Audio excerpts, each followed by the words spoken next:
سلام رفقا، خیلی خوش اومدید به این ویدیو خیلی خفن و جدید. امروز میخوام بهتون یاد بدم چطوری لگ جاواتون رو از بین ببرید و دیگه لگ نداشته باشید. خب بدون معطلی بریم سراغش، ولی قبلش این ویدیو رو لایک کنید. برو بریم سراغ این ویدیو خیلی خفن. Let's go. خب دوستان، روش اول چیه؟ یه شیدر بزنید که یکم کیفیتتون رو بیاره پایین‌تر. مثل من الان یه شیدری زدم که هم کیمینی یکم کیفیت رو آورده پایین و هم کیمینی اصلا کیفیت یه کوچولو اومده پایین‌تر و این باعث میشه که من کمتر لگ بزنم.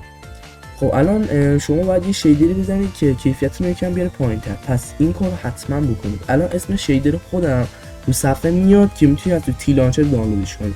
خب الان رو صفحه میاد، نگاه کنید، این اسم شیدر من که رو صفحه اومد. میتونید راحت دانلودش کنید و استفاده کنید ازش. من همین شیدر رو دارم. بریم سراغ روش دوم که تنظیمات خود ماینکرافته. خب شما وارد تنظیماتتون میشید و از بخش تنظیماتتون رو این میزنید و داخل بخش ویدیو ستینگ، داخل اینجا شما باید خیلی کار انجام. دوستان اگه لپتاپتون خیلی مثلا قویه میتونید اینو بذارید رو بالا. خب ولی حالا اونایی که سیستمشون ضعیفه میتونن بزنن رو پایین‌تر یا اصلا آفش کنن. FPS خیلی مهمه رفقا. اگه شما FPS رو بیاد بذارید روی 200 یا بذاریدش رو به بالا، کرش میخورید. حالا مثلا من بذارم الان کلا ویدیو قطع میشه و خاموش میشه لپتاپ. این کارو اگه سیستمتون قویه بذارید رو بالا، ولی اگه سیستمتون مثلا حالا زیاد قوی نیست بذارید رو 60 FPS. ولی اگه قویه تا آخر بکشید بالا دیگه.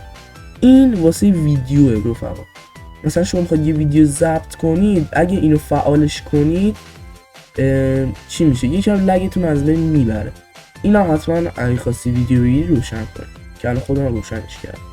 اینا مثلا دست نزنید، اینم آفش کنید. واسه اینه هم که این شکلی میشه، اینو آفش کنید مسخره. اینم دست نزنید و اینم اگه خواستید حالا یکم برنش بالا. حالا من چون یکم ضعیفه کامپیوتر همین وسط میذارم. این خیلی مهمه رفقا. این کیفیت بازیتونه که میتونید بذارید رو فست یا اینو. حالا من هم که میذارمش رو فست که لگ نزنه. شما میتونید بذارید رو فست.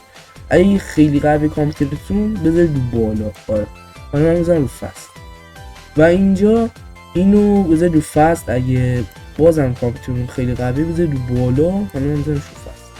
این چانکه که دوروبرتون رو لود میکنه رفقا. هم که این دوروبرتون لود میکنه که اگه کامپیوترتون خیلی قویه میتونید بذاریش اصلا رو آخر.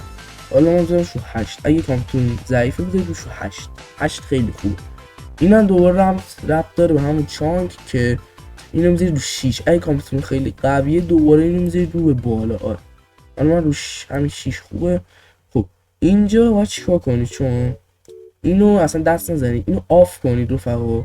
اینو بذارید رو فست. اینم که دست نزنید، اینم بذارید رو فست. همون آف منظورمه.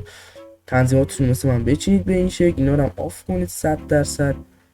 خب این بخش هم که دیگه واسه اسکینتونه. مثلا اینو آف کنید گوش اسکینتون برداشته میشه. اینا کلا ربط به اسکینتون داره. و اینجا هم که شیدراتونن و اینجا هم زبان بازی و اینم آهنگ بازی آفش کنید.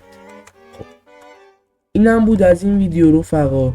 اگه این ویدیو خوش اومد ویدیو رو لایک کنید تا این ویدیو خفن دیگه. فعلا خدا نگهدار رفقا.